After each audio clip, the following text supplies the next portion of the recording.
kita balik lagi di konten kali ini, di mana kita hari ini akan membahas mengenai artikelnya Dr. Chen nih, yang seru banget. Membahas tentang apa Dr. Chen? Ya, kita kali ini di Ruang Orgasma akan membahas satu topik berjudul oral sex ya. Jadi ini salah satu memang topik yang sebenarnya perlu kita gali ya. Nah, apa sih alasan-alasan orang ingin melakukan oral sex, dan sebenarnya apakah oral sex itu selalu berdampak buruk atau ada sisi positifnya nggak sih dari oral sex itu? Nah,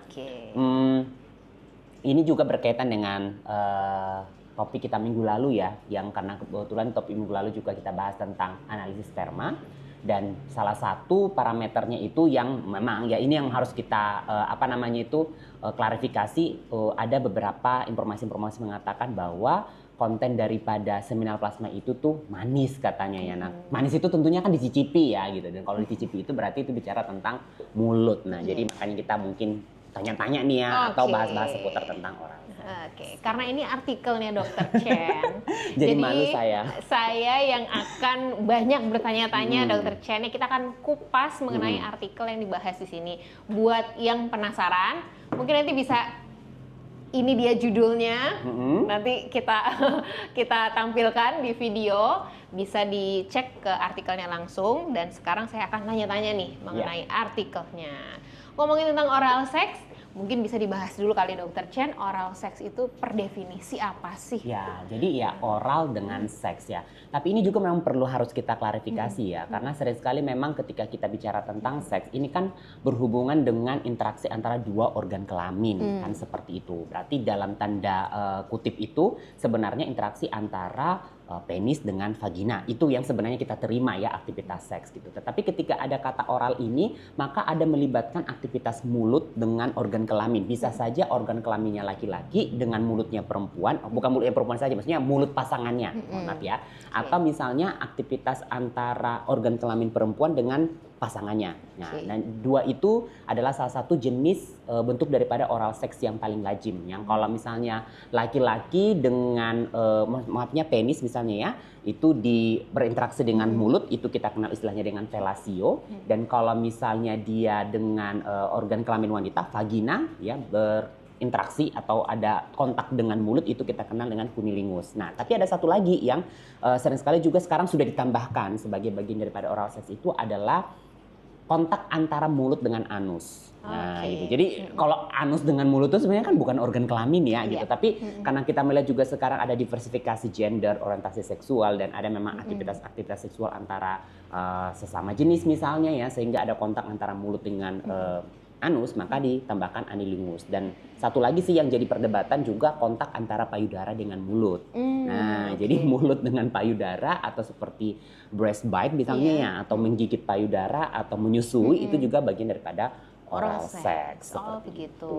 Ini baru ya sebetulnya, nggak banyak orang tahu bahwa ternyata payudara, stimulasi payudara dengan mulut itu termasuk oral sex. Ya, tapi ya ada sedikit ininya juga ya, maksudnya tuh ada yang mengatakan tuh, para pakar mengatakan itu sebagai bagian daripada oral sex, tapi ada juga mengatakan itu sebagai yaitu bagian daripada stimulasi ya, bagian daripada pemanasan seperti itu. Tapi yang cunnilingus sendiri, fellatio sendiri, anilingus sendiri itu juga bisa bagian daripada pemanasan dalam aktivitas seksual.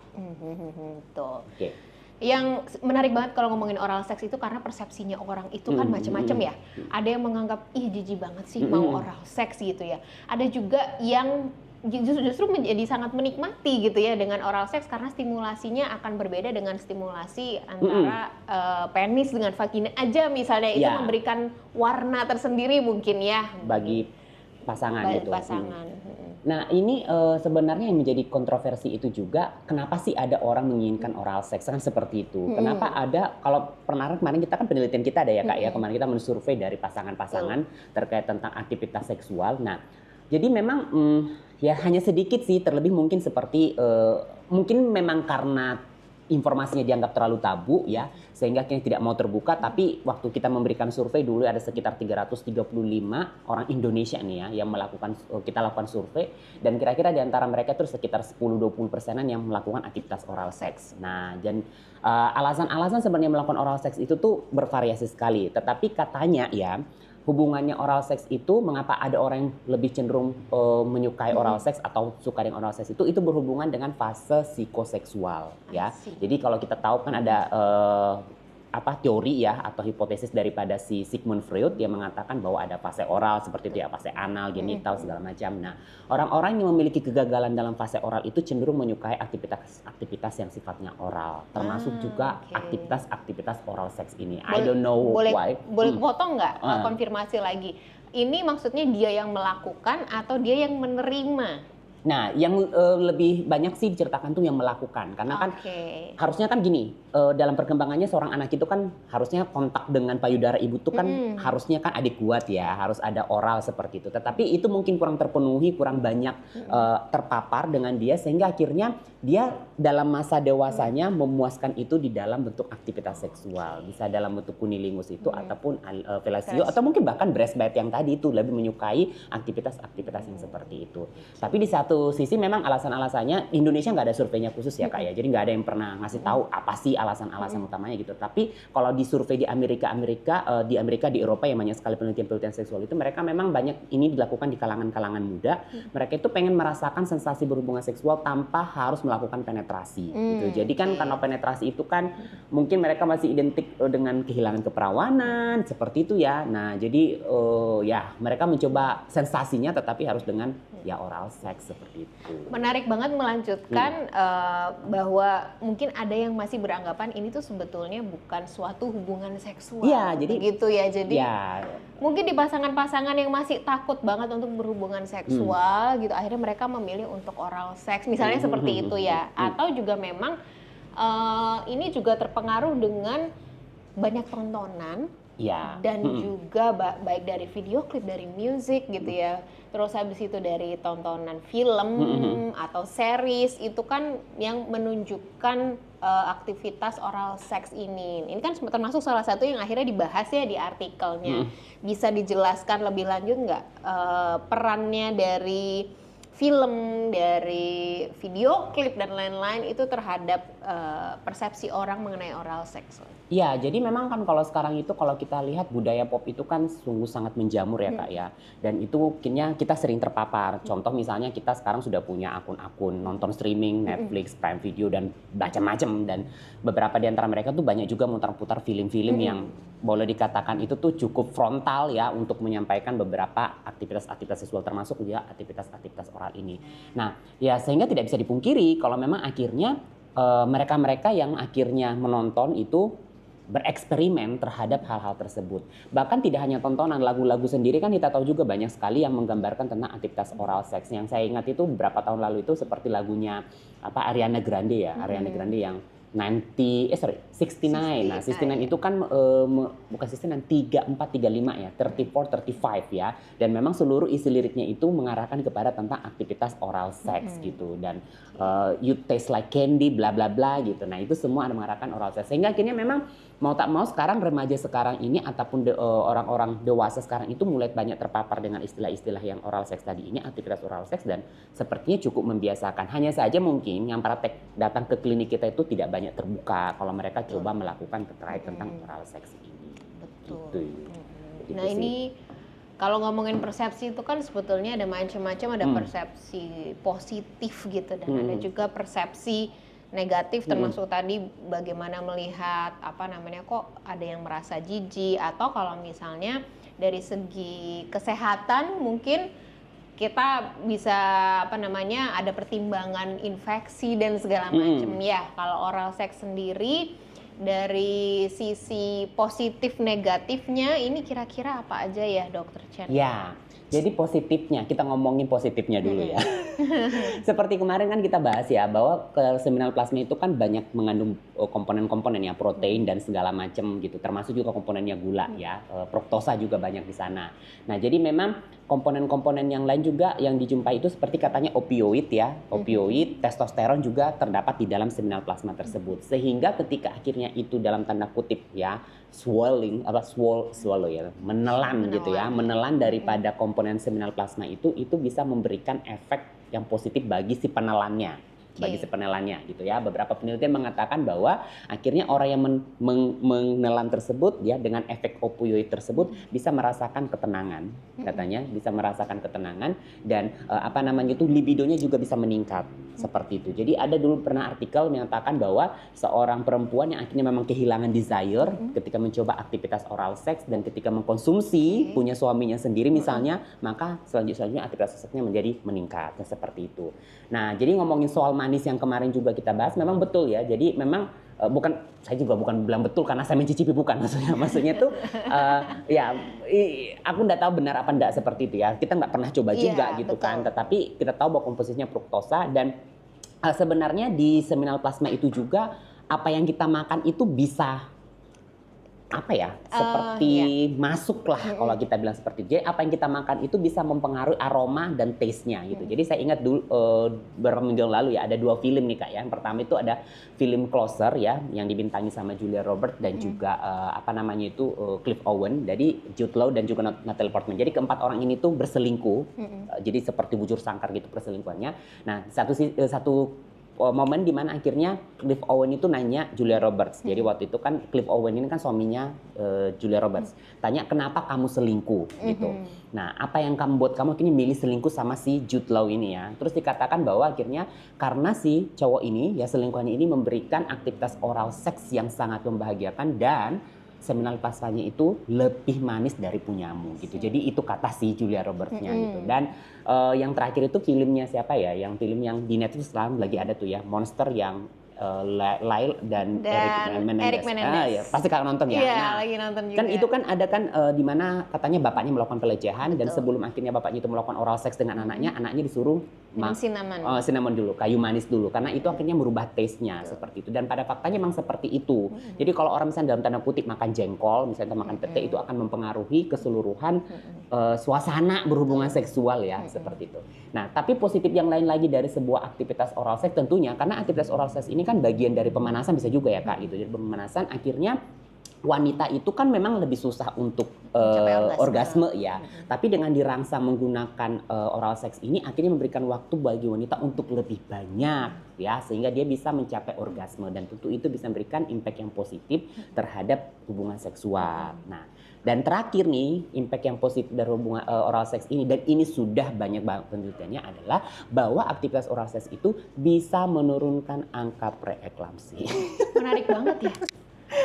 Ya, menurunkan angka preeklamsi. Mengapa katanya? Terlebih kalau misalnya si wanitanya ya, dalam terkutip wanitanya itu benar-benar menelan si seminal plasma tersebut. Kenapa demikian? Karena memang ya seminal plasma itu kan komponen laki-laki.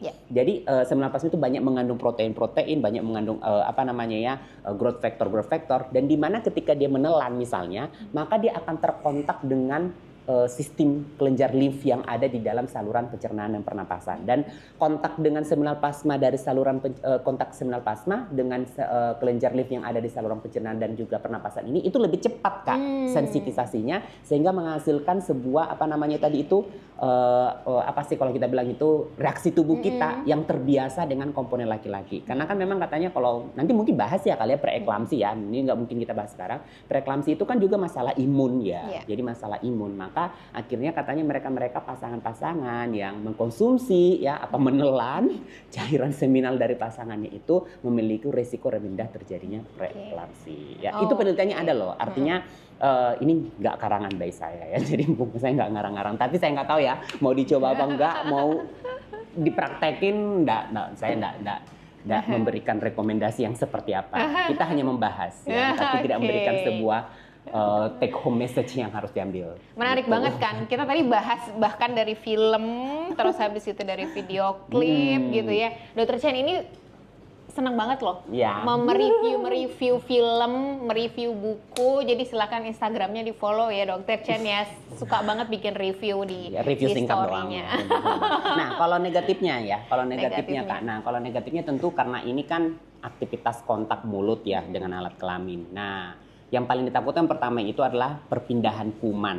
Nah, jadi perpindahan kuman. Jadi tentu kuman di mulut dengan kuman di daerah genital itu kan beda ya. Nah, memang tubuh kita ini secara normal itu kan kita punya namanya mikroflora ya teman-teman. Ada namanya memang mikroorganisme yang ya sejatinya itu ada di tubuh kita, tapi mereka tidak patogen, mereka tidak berbahaya gitu. Tetapi kalau misalnya kuman tersebut pindah ke bukan tempatnya, tentu akan menjadi patogen. Misalnya kuman mulut pindah ke kelamin, ya itu kan jadi patogen. Atau misalnya dari kelamin pindah ke mulut, itu juga patogen. Misalnya contohnya kayak herpes simplex ya kan, ada yang herpes simplex tipe mulut, ada yang tipe genital. Jadi itu memang berbeda gitu. Nah, jadi penelitiannya mengatakan bahwa banyak memang orang-orang yang melakukan aktivitas seksual itu juga Kak, akhirnya mengalami infeksi yang parah gitu ya. Contohnya misalnya kita tahu kan ada Toxoplasma gondii, Trichomonas vaginalis. Nah itu kan semua kan kuman-kuman di daerah genital. Dan ketika akhirnya dia melakukan hubungan seksual misalnya oral, lalu dia akhirnya bisa pindah ke mulut kan. Nah itu bisa menyebabkan infeksi yang sangat parah. Beberapa pernah dilaporkan itu sampai akhirnya menyebabkan ada abses di leher.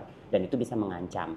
Lalu ada juga yang karena gini, ada juga orang yang melakukan aktivitas oral seks itu pada saat lagi kondisi hamil. Karena kan memang mau penetrasi bingung ya, karena takut membahayakan janin dan segala macamnya.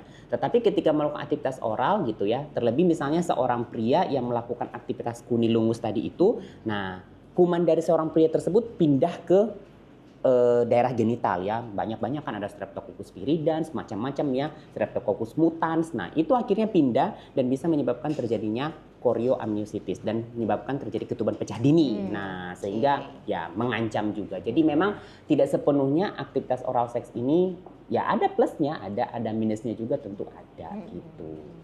Jadi karena kita tadi ada positif, ada negatifnya. Memang kan yang paling sisi negatif yang mungkin paling sering itu karena infeksi tadi ya.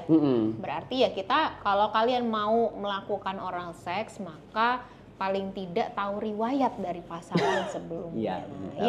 Apakah ada riwayat infeksi gitu ya, atau memang kalau mau ya dengan pasangan yang monogami ya, memang pasangan sendiri dengan pasangan tetap. Jadi tidak bergonta-ganti pasangan biar riwayatnya juga kalian bisa lebih tahu. Mungkin itu kali ya notes-nya ya. Jadi notes-nya seperti itu, tapi balik lagi ya itu preferensi pribadi. Betul. Ya. Kalau mau melakukan mohon bisa berhati-hati gitu ya. Tahu kondisi gitu ya. Jadi itu. Itu menarik banget ya. Jadi ada banyak banget kita bahas tadi mengenai apa sih itu oral sex, persepsinya bagaimana, kemudian efek dari paparan baik dari video klip, lagu gitu dan film-film itu banyak banget. Akhirnya juga merubah persepsi orang yang awalnya mungkin tabu banget melihat oral seks itu, sehingga sekarang menjadi lebih biasa rasanya orang yang ngomongin oral seks, melakukan oral seks itu menjadi lebih biasa. Tetapi tetap kita harus hati-hati, efek negatifnya bagaimana, efek positif negatif sama-sama ada, tetapi mohon bisa dipertimbangkan gitu ketika mau melakukan oral seks ini, resikonya apa aja sih, dan harus bersiap-siap dengan segala resikonya ya Dokter Chen. Mungkin itu ya Dokter Chen yang mau ditambahin lagi. Tapi memang satu hal juga sih, karena bicara tentang oral seks ini kan bicara tentang norma-norma etika dan value ya. Memang tak bisa dipungkiri juga ini berhubungan dengan kebudayaan kita. Walaupun sebenarnya kalau bilang seks itu tidak, ya karena memang mungkin masalahnya private ya Kak. Maksudnya Amerika, Indonesia, atau Eropa itu nggak jauh berbeda. Tapi mungkin Eropa dan Amerika itu kan lebih terbuka untuk menyatakan isi dapurnya gimana. Tapi orang Indonesia kan nggak pernah ngomong gitu. Walaupun sebenarnya mungkin orang Indonesia juga melakukan juga gitu ya. Nah, tapi mungkin ada faktor-faktor lain yang menjadi bahan pertimbangan juga, dan ya monggo dihargai ya, itu perlu dihargai, misalnya faktor agama gitu ya. Jadi kalau dalam muslim misalnya apakah oral seks itu bisa diterima, mohon dikonsultasikan kembali ya. Di dalam artikel saya monggo sih kalau ada dibaca, itu saya sudah survei Kak. Jadi artinya saya mensurvei beberapa teman-teman pakar-pakar dan saya juga mencari literaturnya, ada memang pandangan-pandangan yang berbeda gitu ya. Itu juga harus dikonsultasikan ya. Bagi teman-teman yang Kristen juga ya harus dikonsultasikan kembali, karena memang kalau sampai akhirnya aktivitas tersebut menyebabkan rasa guilty, rasa bersalah yang sangat sangat hebat, nah itu juga akan berdampak terhadap sebuah relasi juga gitu. Jadi itu perlu sangat dikonsultasikan, karena ini semua berhubungan dengan nilai-nilai dan value-value daripada teman-teman semua. Nah, ini ada menarik lagi Kak ya, sebelum mungkin ditutup ya.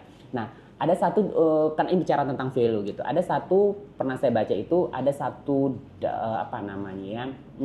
daerah ya kalau saya bilang mungkin ya, daerah di sekitar negara Papua Gini ke sana itu apa sih, ke daerah Oseania ya, bilangnya ya, negara-negara Oseania, Kepulauan Fiji dan macam-macam.